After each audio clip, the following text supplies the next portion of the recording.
облысы Сайрам ауданы Қарасу ауылына қарасты нөмірі 14-ші Мартан Сапарбаев атындағы жалпы орта мектептің қазақ тілі және әдебиеті пәні мұғалімі Жұмабаева Алтынай Қадырбайқызы. Жамбыл Жабаевтың 175 жылдығына арналған челлендж. Жамбылдың халық үшін қалған жасы. Жүзге кеп бақыт тапқан ақын Жамбыл, дүниеге түгел кеткен атың Жамбыл, тілекке көп аңсаған бүгін жеттің, далада жасасаң да ғасыр Жамбыл. Француз, испан, үнді, бүкіл одақ, оқыдың арнап жазған қатын Жамбыл, ел сөзі әрі мақтан, әрі міндет, сөзіңді терең ойға батыр Жамбыл. Челленджді Пернебай Айданаға жолдадым. Жұмабаева Алтынай апайдан қабыл алдым. 10-шы сынып оқушысы Пернебай Айдана. Өлеңім май күннің толға жырын, қақ қанат қуаныштың ақтар сырын. Жастығым шыққан күндей туды жаңа, құлпыртып көкке өрлеп жердің түрін. Қол болған қара зындан сұр мекенде, тамұқтай жаншып азап суық көрде.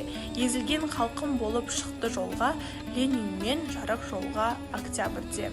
Көктей түз отанымның шаттық бағы, кел шошып, сайрай түші бұлбұлдағы. Бұлбұлдай шаттық жырын ақтарыңдар, от жүрек еркіндіктің адамдары.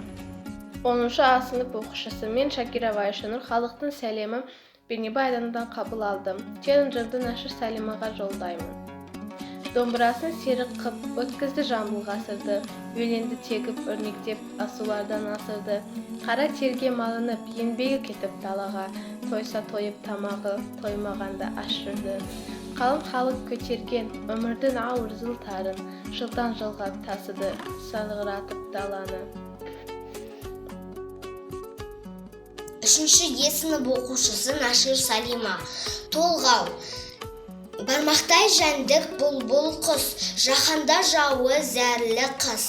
Аңсағаны жаз болар, жаздың қонып гүліне, ер ынтығып үніне, бақшасында мәз болар. Бармақтай жанда қуаныш, мұхиттай селең бар дыбыс.